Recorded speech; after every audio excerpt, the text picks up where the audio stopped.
যারা এখানে কীর্তন শুনছেন মন দিয়ে শুনবেন। আমার বাড়ির পাশে একজন ছিলেন, তিনি চিরকাল কীর্তন শোনেন না, কীর্তন করেন না, কীর্তনের চাঁদা চাইতে গেলে দরজা বন্ধ করে দেয়। সেই ব্যক্তির চরিত্র শুনলে আপনি অবাক হয়ে যাবেন। হরিনাম করে না, কুপথে যায়, অপথে যায়। হরিনাম হলেই দেখবেন ঠাট্টা করে, হরিনামের আসরে যায় না, যদি বা যায় 5 মিনিট থাকে চলে আসে।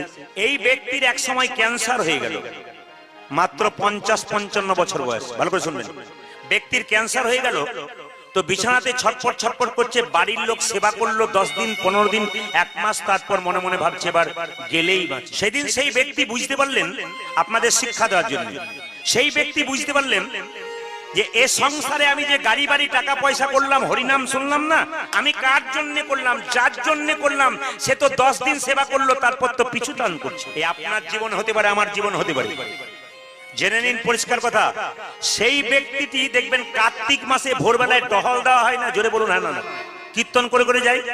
আমি সকালবেলায় ঘুম থেকে উঠে গানে যাব, আমি গানে যাব, যখন বেরিয়েছি তখন ও আমাকে বলছে, প্রদীপ এদিকে আয়। কি হলো দাদা? আর বলিস না, ভোরবেলায় বিছানায় শুয়েছিলাম, এত কষ্ট ভোগ করছিলাম, কে যেন কীর্তন করতে করতে যাচ্ছে, আমার ভেতরটা জুড়িয়ে গেল রে। ওই লোকগুলো কারা এত সুন্দর কীর্তন গান গাইছে, আমার মনে হচ্ছে ওদের পেছন পেছন একবার চলে যাই। আপনাদের কাছে নিবেদন রইল, শেষ সময়ে ভগবানের পিছু ধরছে, তার আগে ধরলো না। আপনাদের কাছে বারবার নিবেদন রইল, শরীরে শক্তি থাকতে, ক্ষমতা থাকতে ভগবানকে ভজন করুন। আপনি ক্ষমতা থাকতে নিতাই গৌর হরিবল হবেন। আপনার যদি হও নিচু তবে পাবে কিছু, কিন্তু খুব সোজা হয়ে যেও না, তাহলে প্রথমে কিন্তু তুমি কাটা পড়বে। বনের মধ্যে যে গাছগুলো খুব সোজা, তারা আগে কাটা পড়ে। এই দিয়ে তাকাবেন, যদি হও নিচু তবে পাবে কিছু। একটু জেনে নিন, সোনার কলসি যতই দামি হোক না কেন, উত্তর দেবেন আপনারা, একজনের কাছে মাথা নিচু করতে হয়। সে কে? জোরে বলুন। গ্লাসের কাছে।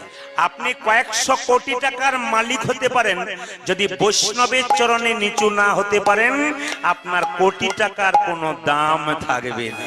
সোনার কলসি যেমন গ্লাসের কাছে মাথা নত না করলে তার কোনো দাম থাকে না, আপনি কয়েকশো কোটি টাকার মালিক হতে পারেন, ভগবানের চরণে বৈষ্ণবের চরণে নত না হলে আপনার জীবনে কোনো দাম থাকে। একটা একটা করে শুনবেন। মুকুন্দ সরকার মায়েরা চুপচাপ এরকম করে দাঁড়িয়ে আছে। ভক্ত যদি কাই মনে কোনো বাঞ্ছা করে, ভগবানের সাধ্য নাই সেই বাঞ্ছা নাই। একই রকম কথা বারবার বলবেন, দেখবেন ভগবান শুনতে পাবে। ভগবানের চিন্তা করবেন, ভগবান শুনতে পাবে। একটা সুন্দর কথা শুনে নিন, যে যেখানে বসে আছেন। মহাপ্রভুর যখন বিয়ে হয়েছিল বিষ্ণুপ্রিয়ার সঙ্গে, যখন বাসর ঘরে যাচ্ছিল দুজনে মিলে, তখন মহাপ্রভুর বুড়ো আঙুলটা চৌকোঠাতে জোরে ধাক্কা লাগে। আর ধাক্কা লেগে যখন আঙুলটা ফেটে যায়, তখন বিষ্ণুপ্রিয়া নিজের কাপড়টা টুকরো করে কেটে মহাপ্রভুর আঙুলে বেঁধে দেয়।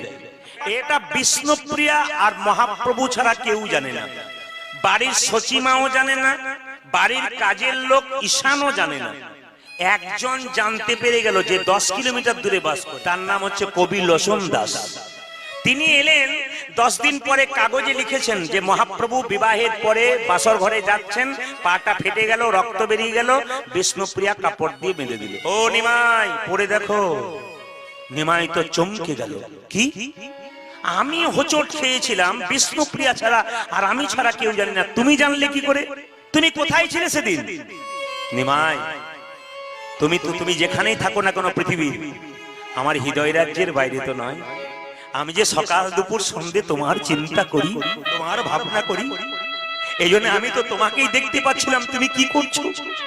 এই জন্য আপনাদের কাছে নিবেদন রইল, অনিয়মিত ভগবানের ভজন নয়, নিয়মিত ভগবানের ভজন।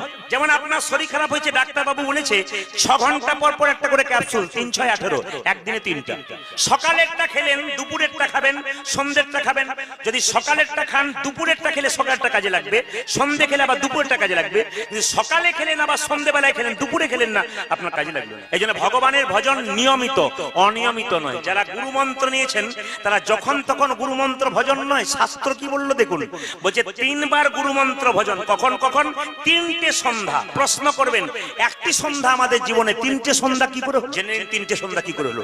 সূর্য ওঠার 1 ঘন্টা 36 মিনিট আগে ব্রহ্ম মুহূর্তে কেউ যদি বসে বসে ভগবানের গুণগান করতে পারে, গুরুমন্ত্র জপ করতে পারে, ফল তার অনেক বেশি পাওয়া যায়। 2 নম্বর, সূর্য যখন মাথার উপরে একবারে দুপুর 12টা মাথার উপরে ছায়া পড়ছে না সূর্যের, তখন যদি আপনি ভজন করতে পারেন, ওটা হচ্ছে সন্ধ্যা। একটা সন্ধ্যা কখন বলুন তো? যখন সন্ধ্যাবেলাতে আপনি সূর্য ডুবে গেল, উষাকাল, অন্ধকার নেমে আসবে, এই সূর্য ডোবা অন্ধকার নামার মাঝে যে সময়টা, ওটা একটা সন্ধ্যা। ওই সময় ভগবানের ভজন করে যায়। তবে একটা কথা বলি, শাস্ত্রের কথা শুনেন। আপনি যখন গুরুমন্ত্র ভজন করবেন, একটা আসনের উপর বসে ভজন করবেন, আর যখন ভজন করবেন মা, আসনটা তুলবার সময় একটু হাতে করে জল নিয়ে আসনের নিচে দিয়ে দেবেন। কেন বলুন তো? বলছে আমরা যে ফল পাই গুরুমন্ত্র জপ করবার, ইন্দ্রদেব চুরি করবার চান্স থাকে। ইন্দ্রদেব যাতে চুরি না করতে পারে, তার জন্য আপনি আসনের মধ্যে যে বসবেন না, আসনটা যখন জল নেবেন, নিয়ে আসনটা নিচে দিয়ে দেবেন, সেই জলটা চোখে নিয়ে নিতে পারেন, আপনার লাভ আছে। কিছু শাস্ত্রীয় কথা শুনতে হয়, কিছু নিয়মে চলতে হয়, জীবন আপনার সুন্দর হবে। নিয়মে চলতে হবে, বিশৃঙ্খলা নিয়মের জীবন। যদি কোনো ব্যক্তি নিয়মে সারাদিন কাজ করে, নিয়মে সারাদিন খাবার দাবার করে, শরীর ফিট থাকে, আর অনিয়মিত করলে তার শরীরে বিশৃঙ্খলা জেগে যায়। এই জন্য ভগবানের নাম শুনতে এসছেন, আপনারা যারা খুব বাবু হয়ে বসে আছেন তারা, আর অনেকে যারা ঠেস মারছেন, ঠেলা মারছেন, তারা কিন্তু ঠিক নিয়মে নেই। তবে আপনাদের এখানে সবাই নিয়মে বসে আছে। যখন আপনি ভগবানের নাম করবেন, তখন দেখবেন হঠাৎ করে আপনার বাড়িতে আপনার আত্মীয়ের মধ্যে কেউ, ধরুন নিজের ছেলে অসুস্থ হয়ে গেল, তখন আপনি কি ভাববেন? ভগবানের নাম করে কি আছে, ছেলে তো অসুস্থ হয়ে গেল না। যখনই জানবেন আপনার সুখ এসেছে, তখনই মাথা কিন্তু দরজার পাশে দাঁড়িয়ে আছে, ও পেরিয়ে গেলেই আসবে। যদি আপনার জীবনে দুঃখ এসেছে, আপনি ভয় খাবেন না, সুখ কিন্তু পেছনে দাঁড়িয়ে আছে। এইদিকে তাকাবেন। ভগবান বলছে, যখন তোমার বিপদ আসবে, তখন ওপর দিকে তাকাও। কেন ওপর দিকে তাকাও মানে কি? নিচের দিকে তাকাবে না, ডান দিকে তাকাবে না, বাঁ দিকে তাকাবে না। ভরসা করো, আমার যা হয়েছে গোবিন্দ তুমি তো আছো। এই বিশ্বাস যদি কারো থাকে, তবে আপনার কীর্তন শুনে লাভ আছে। আর এই বিশ্বাস যদি না থাকে, তাহলে লাভ নেই। দাদা ভাইরা যারা কীর্তন শুনছেন, আজকে গ্যারান্টি দিলাম, যে কোনো ভাগবতের আসরে বসুন, যে কোনো হরিনামের আসরে বসুন, ধৈর্য ধরে বসুন, দেখবেন আপনি যে ব্যবসা করছেন, ওই ব্যবসা ফুলে ফেপে উঠবে। যারা ব্যবসায়ী মানুষ কীর্তন শুনতে এসছেন, তাদের আমি একজন মহাপুরুষের কাছে শুনেছিলাম, কি বলছে, দোকান যখন খুললেন, ধূপ জল দিলেন, একটা খাতা রাখবেন, প্রতিদিন 1 পাতা করে হরে কৃষ্ণ মহামন্ত্র প্রত্যেক দিন 1 পাতা করে ঢুকলেন, ধূপ জল দেওয়ার পর হরে কৃষ্ণ মহামন্ত্র 1 লাইন লিখলেন, খরিদ্দার এলো দিলেন, আবার ফাঁকে লিখলেন, শেষে যখন দোকান বন্ধ করলেন আর খরিদ্দার নেই, 1 পাতা পূর্ণ করে দিলেন। প্রতিদিন 1 পাতা করে লিখুন ভগবানের নাম, আপনার দোকান চলবে না কে বলেছে? দেখে নেবেন কি অবস্থা হয়। ভগবানের নাম স্মরণ করলে গোবিন্দ কৃপা পাওয়া যায়, তবে ধৈর্য ধরতে হবে। আপনি বাড়িতে কোন জায়গায় করবেন? এদিকে কোন জায়গায় করবেন? ঈশান কোণে মন্দির তৈরি করতে হয়, অগ্নি কোণে রান্নাঘর তৈরি করতে হয়। বাস্তু টিপস দেবে, বাস্তুশাস্ত্র দেখে নেবেন। ঈশান কোণে মন্দির তৈরি করতে হয়, আর অগ্নি কোণে কি করতে হয় মা? রান্নাঘর তৈরি করতে হয়। যখন বাড়িতে শোবেন, আপনার বাড়ির যদি কেউ মারা যায়, তার ছবিটা আপনি দেওয়ালের কোন দেওয়ালে টাঙাবেন? পূর্ব দিকে, পশ্চিম দিকে, উত্তর দিকে, দক্ষিণ দিকে? উত্তর দেওয়ালে টাঙাবেন, দক্ষিণ দিকে মুখ করে। কেন? দক্ষিণ দিকটা হচ্ছে জমের দুয়ার, তাই যদি দক্ষিণ দিকে মুখ করে দেন, ওনার কৃপা হয়। ওটা জমের দুয়ার। শুধু তাই নয়, এও জেনে নিন আপনারা, ছবিটা রাখতে হয়। মৃত ব্যক্তি মরে গেছে, সেই ছবিটা রাখতে নেই। কেন বলুন তো? আমি ইস্কন পণ্ডিতের কথা শুনি, বিজয় ভাগবত গোস্বামী, আপনারা দেখবেন, বিখ্যাত ভাগবত পাঠক, সুন্দর কথা বলেন উনি। আমার প্রত্যেক চিপসে প্রত্যেকটি জিনিসগুলো ধরা আছে, আমি দেখে নিয়েছি। তাতে সুন্দর করে বলছেন, জীবিত মানুষের ছবি রাখতে হয়, ভক্তি আসে, ফুলের মালা দিয়ে রাখবেন। কিন্তু মৃত ব্যক্তির ছবি আপনি রাখতে পারেন না, বাচ্চারা ভয় খেয়ে যেতে পারে, বারবার দেখবেন ভয় আসবে। তাই জীবিত মানুষের ছবি আপনি রাখবেন কোন দিকে? দক্ষিণ দিকে মুখ করে। এইবার আপনি বাড়িতে যে শোবেন, শোয়ার বিছানা কোন দিকে? যেটা মুকুন্দ সরকার কি করলো না, দক্ষিণ দিকে মাথা করলো, উত্তর দিকে পা করলো। প্রশ্ন করবেন, উত্তর দিকে মাথা করে শুতে নাই, সে ঠিক কথা, কিন্তু দক্ষিণ দিকে মাথা করবেন কেন? একটাই কারণ, আমাদের বাবা কাকি আত্মীয় স্বজন যারা মারা গেছে, সব কিন্তু দক্ষিণ দিকে আছে, ওই দিকটা জমের দুয়ার। তাই যদি দক্ষিণ দিকে পা করে কেউ শোয়, তবে সেই পূর্বপুরুষদেরকে অপমান করা হয়। বলুন রাধা রানী কি? মহাপ্রভু কবে জন্ম নিল সেটা আমরা জানতে পারলাম না। দোল পূর্ণিমার দিনে মহাপ্রভু জন্ম নিয়েছে মা 1407 শতাব্দে ফাল্গুন মাসে মহাপ্রভুর জন্ম। আপনারা অবাক হয়ে যাবেন, মহাপ্রভু জন্ম নিয়েছিল সন্ধে 5:46। কেউ বলে শুক্রবার, কেউ বলে শনিবার। আচ্ছা মায়েরা বলুন তো, আপনাদের গ্রামটার নাম মাদারি তো নাকি নাকি বলছেন? এই মাদারি গ্রামের পাশ দিয়ে আপনি পেরিয়ে যাচ্ছেন রাস্তা দিয়ে, একটা বাচ্চা ছেলে দেখতে খুব সুন্দর রাস্তায় খেলা করছে। মায়েদের ইচ্ছা হবে না একটু আদর, একটু ভালোবাসি, একটু কোলিনি? প্রত্যেক মায়ের ইচ্ছা হবে। তা মহাপ্রভু এত সুন্দর দেখতে, কাঁচা সোনার মতো গায়ের রং, আকাশের চাঁদ যেন মাটিতে নেমে এসেছে। ছোট্ট নিমাই রাস্তায় খেলছে, এত সুন্দর দেখতে। গঙ্গায় জল আনতে গিয়ে নিমাইকে কোলে নেয়। যেই না নিমাইকে কোলে নেয় অমনি নিমাই কাঁদতে শুরু করে। মেয়েরা বলে, সচী দেবী এমন ছেলের জন্ম দিলি, দেখতে খুব সুন্দর, ইচ্ছা হয় কোলে। এ ছেলে এমন দুষ্ট ছেলে, যার কোলে চাপে তার কোলে কান্নাকাটি করে। আচ্ছা কি করলে কান্না বন্ধ হবে বলতো? সচী মাতা বলছে, আমার ছেলেকে লজেন্স বিস্কুট দিলে চুপ করবে না, আমার ছেলের কানে কৃষ্ণ নাম, আমার ছেলে চুপ করে যাবে। তাই পাড়ার মেয়েরা নিমাইকে কোলে নিয়ে বলতো, বল নিমাই কৃষ্ণ কৃষ্ণ কৃষ্ণ কৃষ্ণ কৃষ্ণ কৃষ্ণ কৃষ্ণ হে। যদি উত্তর দিতে পারেন তাহলে রাজা হয়ে যাবেন, আর উত্তর না দিতে পারলে কিন্তু অসুবিধা আছে। হ্যাঁ হ্যাঁ, সহজ প্রশ্ন আপনারা পারতে পারেন। এক রাজা প্রশ্ন করেছে 4টে, যদি কেউ উত্তর দিতে পারে রাজত্ব দিয়ে ও বৃন্দাবনে চলে যাবে। মন্ত্রীকে বলল, মন্ত্রী তুমি চারিদিকে যাও, একটু খবরটা নাও, যদি আমার 4টে প্রশ্ন, রাজা হয়ে যাবে। তা হঠাৎ করে মন্ত্রী চারিদিকে ঢোল বাজিয়ে বলছে, জবর খবর জবর খবর। রাজার মনে 4টে প্রশ্ন জেগেছে, উত্তর দিতে পারলে রাজত্ব পেয়ে যাবে, এদিকে পেয়ে যাবে। তা প্রশ্নগুলো কি দেখুন। প্রথম প্রশ্ন, ভগবান কোথায় থাকে? দ্বিতীয় প্রশ্ন, ভগবান কি খায়? তৃতীয় প্রশ্ন, ভগবান হাসে। আর চতুর্থ প্রশ্ন, ভগবানের কাজ কি? এইদিকে আপনাদের কারো জানা আছে কি? প্রথম প্রশ্ন, ভগবান কোথায় থাকে? মায়ের একটু দেখান তো ভগবান। বাহ, এই যে আপনারা বললেন না, এটা সব জায়গাতে হয়। একজনকে জিজ্ঞেস করছি, ভগবান কোথায় থাকে? আবার ভগবান কোথায় থাকে?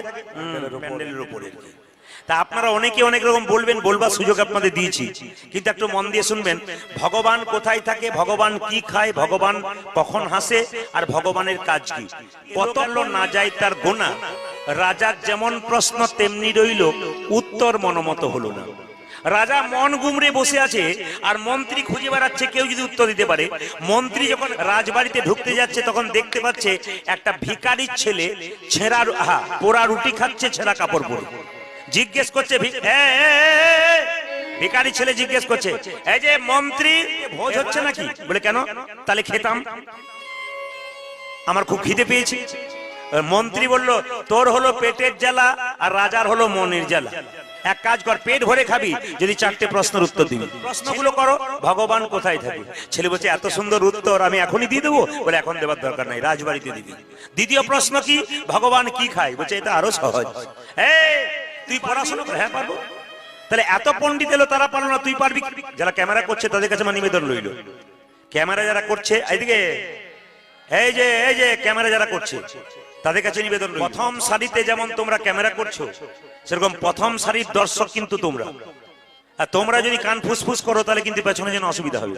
একজন চুপচাপ এক মনে সুন্দরভাবে কাজ করো, এটা পেছনের ভক্তরা তোমাদের জন্য ডিস্টার্ব হতে পারে, তাই চুপচাপ একবার নির্জনে বসে কীর্তন শুনুন। হরে কৃষ্ণ। লক্ষ্য করুন তো, বললো তুই পড়াশোনা করিসনি, পারবি কি করে? বলছে, যেখানে দেখিবে ছাই উড়াইয়া দেখাতে পারো অমূল্য রতন। আমি পারতেও পারি। বলে পারবি? পারলে ভালো, নইলে তোর গর্দান যাবে। ছেলে বলছে, একবেলা খায় একবেলা খায় না, না খেয়ে মরবো, তার চাইতে রাজা। আর পারলে রাজত্ব পেয়ে যাবো। তাহলে এক কাজ কর, তুই রাজবাড়িতে চল, উত্তর দিয়ে দিবি। বলে হ্যাঁ আমি চললাম, চলো। ওখানে কি হচ্ছে? ওখানে কি হচ্ছে? আমি পছন্দ করি না, বের করুন। অসভ্য কোথাকার, বের করুন বের করুন বের করুন, ওখানে বের করুন। না না, ওইখানে নয়, রাজার বাড়িতে। মানে ছেলেটা ঢুকে গেছে রাজবাড়িতে। রাজা বলছে, অসভ্য। বলে কেন? আমাকে অসভ্য বলছেন কেন? রাজবাড়িতে ঢুকেছিস ছেঁড়া কাপড় পরে, পোড়া উঠে হাতে নিয়ে, জাদুর হয়ে যা। ছেলে বলল, আপনার প্রশ্নের উত্তর দিতে এসেছি। পারলে ভালো নইলে গর্দান যাবে। আমি পারলে ভালো নইলে গর্দান যাবে। প্রথম প্রশ্ন, দাঁড়াও, প্রশ্ন করবার আগে তোকে জিজ্ঞেস করি, তুই কে রে? আমি ভিখারি। তুই ভিখারি? পণ্ডিত? আমি দিনী ভিখারি, নাইকো করি। রাজা মশাই একটি পয়সা দাও। মহাপ্রভু সন্ন্যাস নেবার পর এগুলো শ্রী কৃষ্ণ চৈতন্য প্রভু। শ্রী মানে কি মা? শ্রী মানে সুন্দর, কৃষ্ণ মানে কি আকর্ষণ, চৈতন্য মানে কি চেতনা। যিনি প্রত্যেকটা জীবের মধ্যে কৃষ্ণ নামে চৈতন্য জাগাবেন তিনি শ্রীকৃষ্ণ চৈতন্য প্রভু। ভগবানের কাজ কি?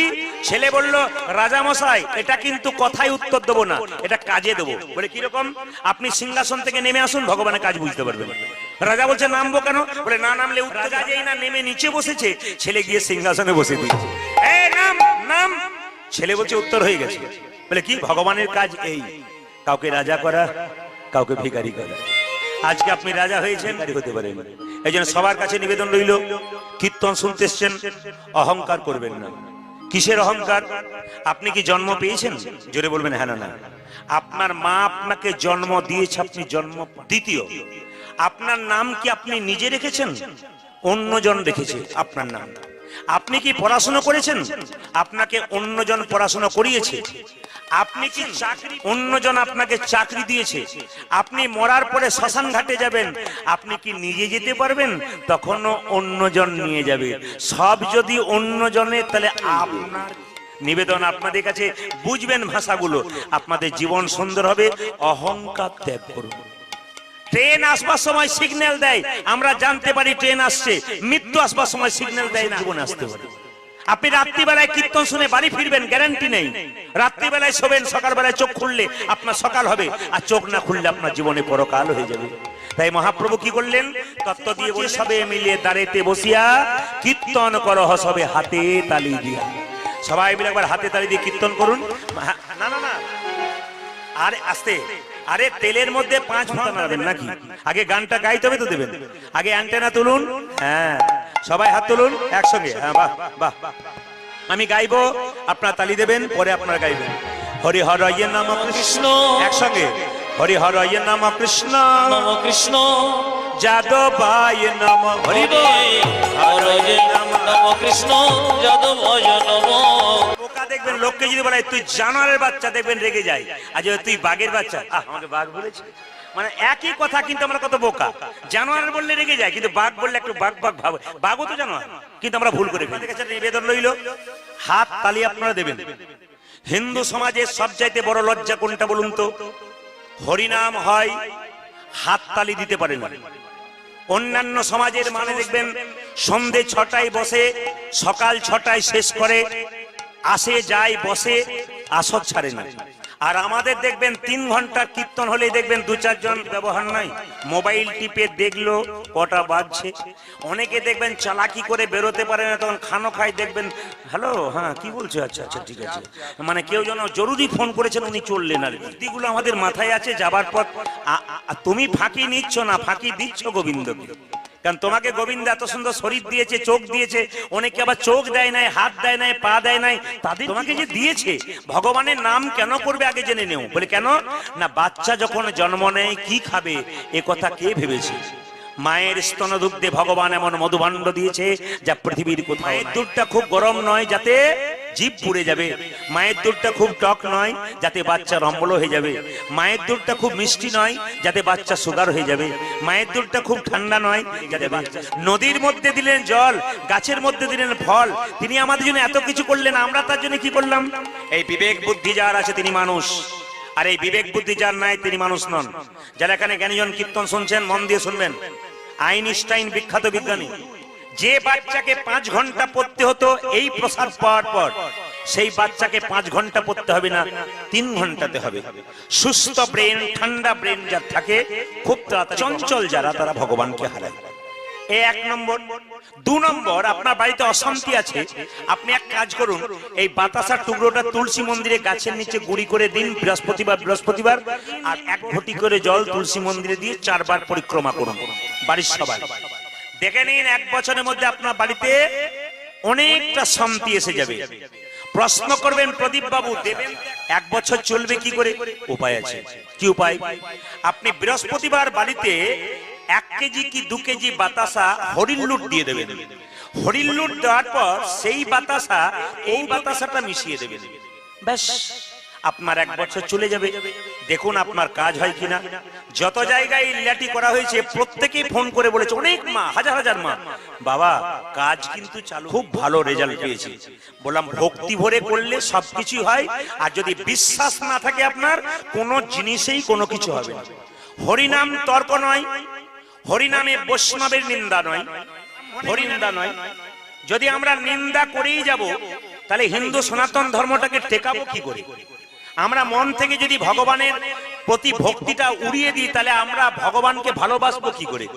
এই জন্য কোনো জায়গায় নিন্দা নয়, যাতে হ্যাঁ প্রশ্ন করবেন অনেকেই খারাপ কাজ করছে, অন্যায় করছে, নিন্দা করব না, না, যে কর্ম খারাপ করবে তার ফল ভোগ সে করবে, আপনার তাতে কি গেল? আপনি কর্ম করে যান, ব্যাস আপনার দায়িত্ব। সাধুগুরু বৈষ্ণবকে সম্মান দিন, উনি ফল ভোগ করবেন, আমি যদি খারাপ কাজ করি, আপনি যদি খারাপ কাজ করেন, কর্মের ফল তো আপনি ভোগ করবেন, ভগবান দেবেন, আপনি ভোগ করবেন। যে চুরি করে ডাকাতি করে তাকে দেখবেন কোমরে দড়ি বেঁধে নিয়ে কারাগারে নিয়ে যাওয়া হয়, জেলখানায় নিয়ে যাওয়া হয়। কাজ করে তাকে দেখবেন রথের উপরে ফুলের মালা দিয়ে নিয়ে যাওয়া হয়। কর্মের উপরে ফল নির্ভর করে, আপনার সেদিকে বিচার করে লাভ নেই। স্বয়ং মহাপ্রভু যে জিনিস দিয়ে গেলেন সেই মহাপ্রভুকে সম্মান দিয়ে যান, বাস আর কিছু। নিবেদন রইল যে যেখানে বসে আছেন, বর্ধমান জেলার শ্রীখণ্ড গ্রাম, বাতাসা প্রসাদ শেষে নেবেন আপনারা।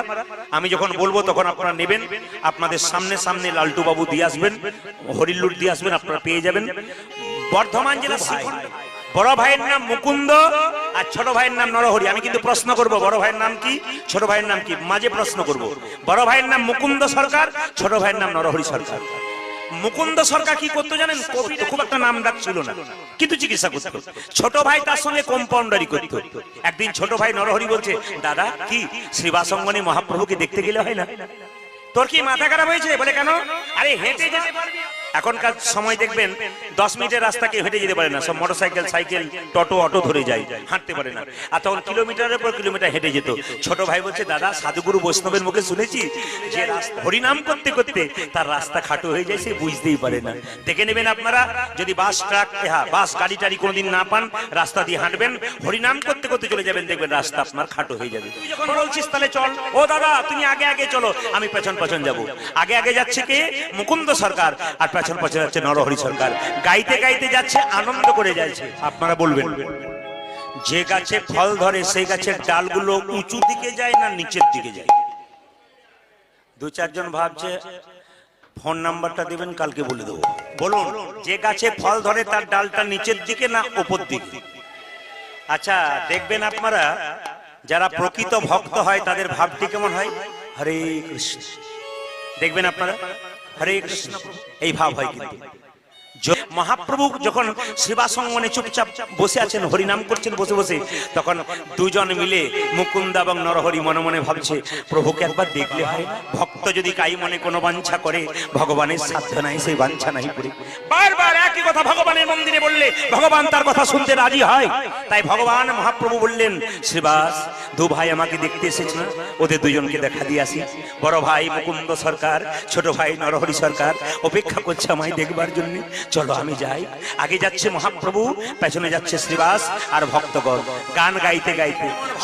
তেমন লাভ। ছোট ভাই বলছে, দাদা আমি দেখছি কি জানো, ওই তো আমার গোরা, ওই তো আমার গোরা নাচে, ওই তো আমার গোরা, দেখো দেখো ওই হ্যাঁ দণ্ড বাহু তুলে, ওই তো আমার গোরা নাচে, দেখো আমি দণ্ড বাহু তুলে, ওই তো আমার গোরা নাচে, আমি দণ্ড, ওই তো আমার গোরা পূজা, দেখে আমি দণ্ড বাহু তুলে, ওই তুই আমার গোরা নাচে।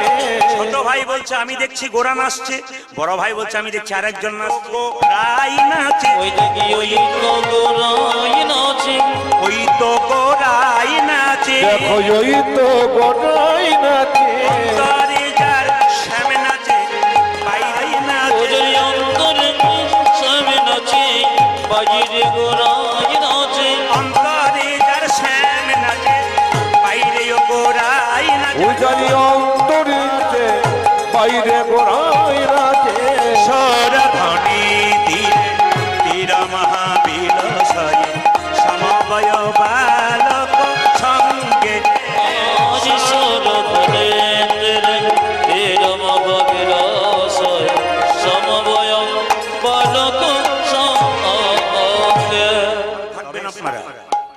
যদি কেউ ভগবানের ভজন করেন, ভগবান কিন্তু আপনাকে একবার ঠেলা মারবে।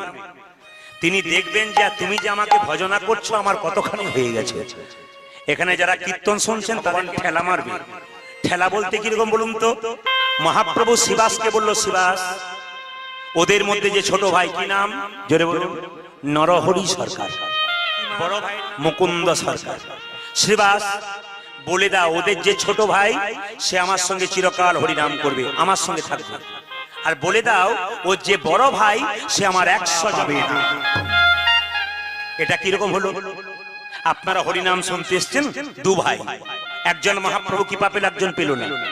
যে পেল তার তো আনন্দ হবে, যে পেল না তার। শ্রীবাস এসে বলল, এই যে তোমাদের মধ্যে ছোট ভাইকে আমি। কি নাম? আমার নাম নরহরি সরকার। তোমার জন্য প্রভু বলেছে তুমি সারা সঙ্গে থাকবে, হরিনাম করবে। বড় ভাই বলছে, হ্যাঁ গো শ্রীবাস ঠাকুর, আমার জন্য প্রভু কি বলেছে? তুমি 100 জন্ম কৃপা পাবে না, 100 জন্ম গৌরীর সঙ্গ পাবে না।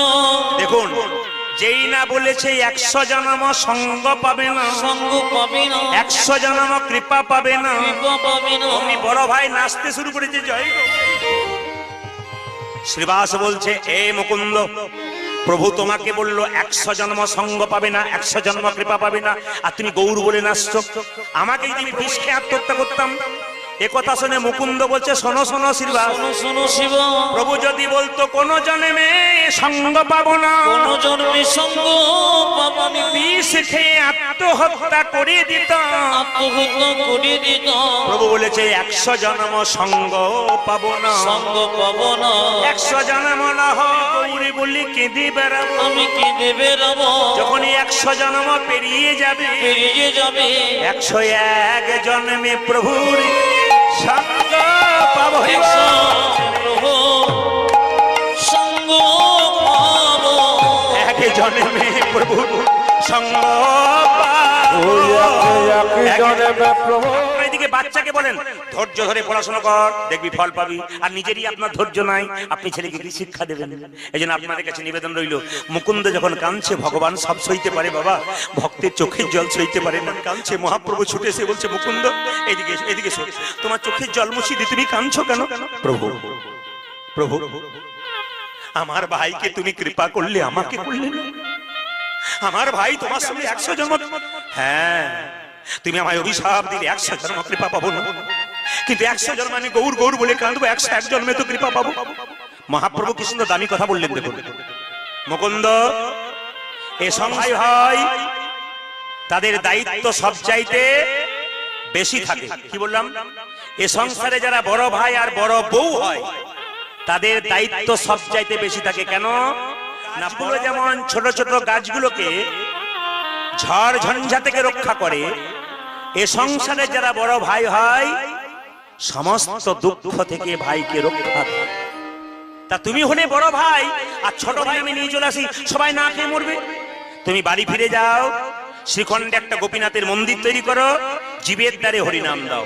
তবে শোনো মুকুন্দ, আমি মহাপ্রভু তোমার মাথায় হাত দিয়ে আশীর্বাদ করলাম, তুমি কাল থেকে বাড়ি গিয়ে তারই রোগ ভালো হয়ে যাবে। আপনারা শুনে নিন। মুকুন্দ বলছে, মুকুন্দ তুমি গরিবের চিকিৎসা করো, জীবের দ্বারে হরিনাম দাও, আর গোপীনাথের মন্দির তৈরি করো। ফিরে যাও, ফিরে যাও, ফিরে যাও, ফিরে যাও, ফিরে যাও, সেখানে ফিরে যাও, ফিরে যাও, ফিরে যাও, সেখানে ফিরে যাও, আজ ফিরে যাও, ফিরে যাও, সেখানে ফিরে যাও।